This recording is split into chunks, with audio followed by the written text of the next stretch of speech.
va vite faire notre mise à jour sur l'opération militaire russe en Ukraine ou l'intrusion russe en Ukraine, dépendamment de quel pôle vous vous trouvez.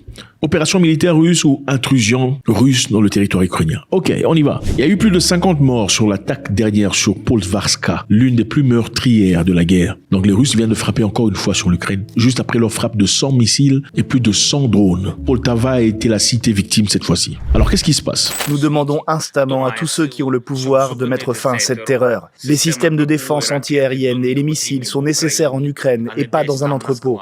C'est maintenant et non plus tard qu'il faut lancer des frappes à longue portée capables de nous défendre contre le terrorisme russe.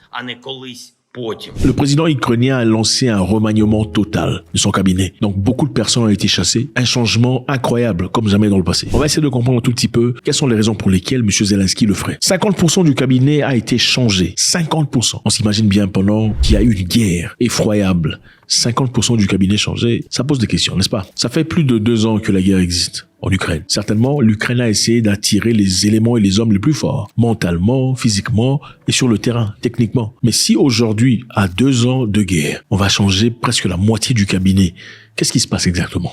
On va essayer de voir. Donc un remaniement a commencé au gouvernement de Zelensky depuis ce mardi, avec la démission de plusieurs ministres ukrainiens avant leur remplacement prévu. 7 ministres ont démissionné. Imaginez-vous dans un pays en guerre. Et le ministre d'Affaires étrangères, Dmytro Kuleba. Et Dmytro Kuleba est un homme très important. Il a été très utile dans le gouvernement de Zelensky. C'est lui qui est parti plaider cause pour l'Ukraine, aux États-Unis, en Europe, en Afrique, en Asie.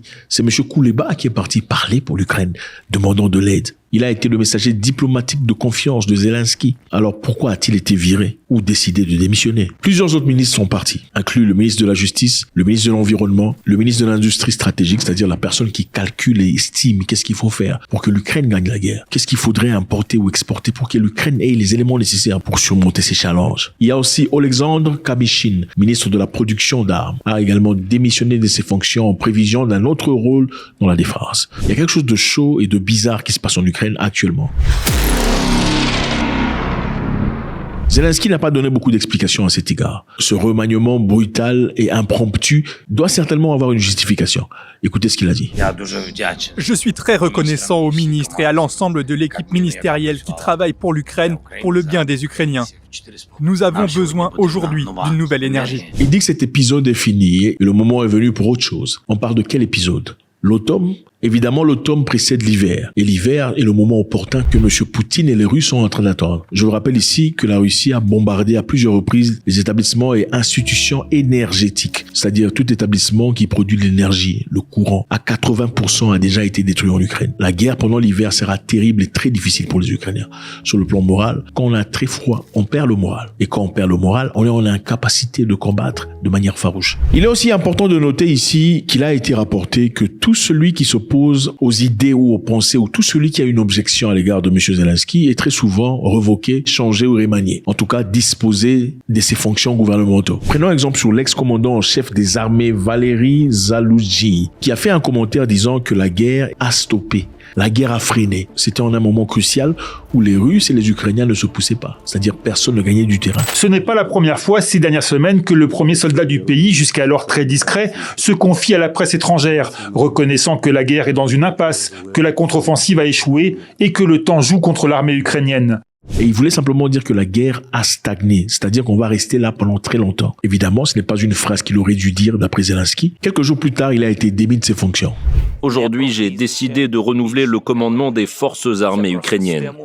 Il ne s'agit pas de nom de famille et encore moins de politique. Il s'agit du système de notre armée, de sa gestion et de l'exposition des commandants de cette guerre à l'expérience du combat.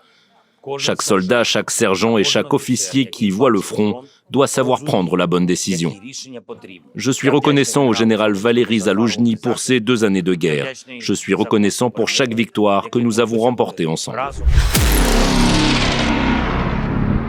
Zelensky a déclaré état des sièges en Ukraine. Et état des sièges, c'est-à-dire la démocratie s'est complètement arrêtée. Donc l'armée ou l'État prend tout ce qu'il y a comme décision. Il n'y a pas de démocratie, pas de parlement, pas essentiellement de droit comme on le connaît. C'est-à-dire qu'on a un peu carte blanche, on peut faire tout ce qu'on veut faire sous l'ombrage de l'état de siège. Les élections législatives devraient avoir lieu depuis l'année dernière. Elles ne sont pas arrivées. Il n'y a pas eu élection législative. Le Parlement a été fermé. Les élections présidentielles sont censées se passer cette année. Malheureusement, il n'y a rien du tout et rien à l'horizon. Évidemment, donc la démocratie n'est plus. Beaucoup de personnes pensent que Zelensky accumule le pouvoir avec le temps. Donc, son parti politique qui est resté au pouvoir prend tout ce qu'il y a comme décision sur le plan politique, sur le plan militaire et sur le plan social. Et jusque-là, on ne voit à l'horizon aucune possibilité d'un changement. Évidemment, puisque Zelensky reçoit de l'aide venant des États-Unis et de l'Europe, les sénateurs américains se plaignent à cet égard. Ils veulent que Zelensky organise les élections. Et on ne peut pas organiser les élections. Et apparemment, il n'a pas intention de faire ça. Puisqu'il n'a pas intention d'organiser les élections, il faudrait bien qu'on présente une image rénovée, une image belle de l'Ukraine. Vladimir Zelensky ira aux États-Unis très prochainement pour aller présenter un projet à Joe Biden. Et son projet s'appellera le plan de victoire contre la Russie. D'après eux, évidemment, vous comprenez par le titre, c'est quel est le plan de l'Ukraine aujourd'hui pour vaincre la Russie. Et c'est un plan que Vladimir Zelensky voudrait aller présenter à Joe Biden, l'Américain, pour que l'Amérique ou les États-Unis et le reste leur accordent les éléments dont ils ont besoin pour exécuter ce plan de victoire qu'ils ont. En parlant d'un pays qui jusque-là, la démocratie s'est arrêtée. Parce qu'il y a la guerre, justifiant beaucoup de personnes. On compare ici à Israël, par exemple. En Israël, quand la guerre s'est déclenchée contre la Palestine, on le dira comme ça, les deux partis opposés, c'est-à-dire le pouvoir et l'opposition, se sont mis ensemble. Ils ont fondé ce qu'ils appellent le gouvernement d'unité. Donc l'opposition a rejoint le cabinet. Il y a eu des leaders de l'opposition qui étaient actifs dans le cabinet pendant la guerre, dans l'objectif d'aboutir à leur résolution d'ensemble en tant que pays. Mais ce n'est pas ce qui se passe en Ukraine. Ce qui se passe en Ukraine, c'est que le parti politique du président est resté intact et prend tout ce qu'il y a comme décision militaire, politique, économique et sociale. Et on décide qui est au pouvoir et qui ne sera pas au pouvoir. On décide qui agit, qui est actif et qui ne le sera plus dans les minutes qui suivent. Alors, pour aller aux États-Unis et faire face à ces sénateurs qui certainement poseront des questions farouches à l'égard de demandes et à l'égard de la présentation de Zelensky prochaine, qui parle de plan de victoire contre la Russie, il leur faudra présenter des nouvelles personnes, c'est-à-dire des gens qui l'accompagneront ne doivent pas être les mêmes personnes avec qui il était depuis quelques années déjà.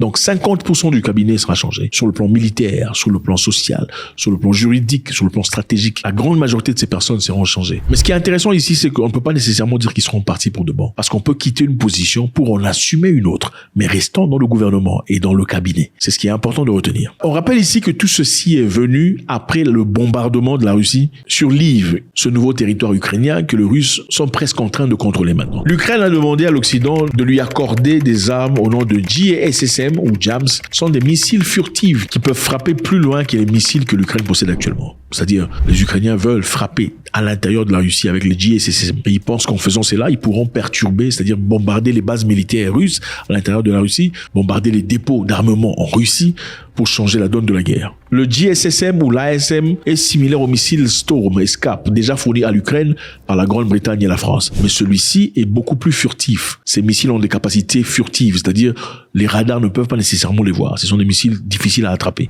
Et suite à ça, la Russie est en train d'ajuster sa politique sur les armes nucléaires. La Russie prend en compte la possibilité que l'Ukraine utilise des armes à longue portée fournies par les États-Unis sur les attaques en profondeur du territoire russe. Dmitry Peskov a également réaffirmé que le régime russe révisait sa doctrine en matière d'armes nucléaires. Une doctrine d'armes nucléaires, c'est-à-dire on utilisera l'arme nucléaire seulement si on nous frappe avec une arme nucléaire, ou encore si on nous frappe en Russie avec des armes conventionnelles, mais qui mettent en péril l'existence de la Russie. Alors là, on vous frappe. Puisque les Ukrainiens sont en train de demander ces armes à longue portée, furtives, les Russes sont en train de revoir leur doctrine en matière d'armes nucléaires. Et avec ça, les amis, je pense que cette guerre est en train de changer de couleur. Zelensky change son cabinet à 50%, un remaniement frénétique. Il sera très bientôt aux États-Unis pour présenter son projet de victoire sur la Russie. Et ce projet, évidemment, constituera une certaine demande d'armes ou certaines autorisations qui n'ont pas encore été effectuées en ce moment-ci. À l'occurrence, frapper à l'intérieur de la Russie avec des armes furtives. Les Russes, dans ce cas, sont assis en train de discuter et de revoir leur doctrine en matière d'armes nucléaires. Si les États-Unis et l'Europe osent renforcer l'Ukraine de manière à ce que celui-ci frappe à l'intérieur de la Russie, ça sera certainement les armes nucléaires. God bless.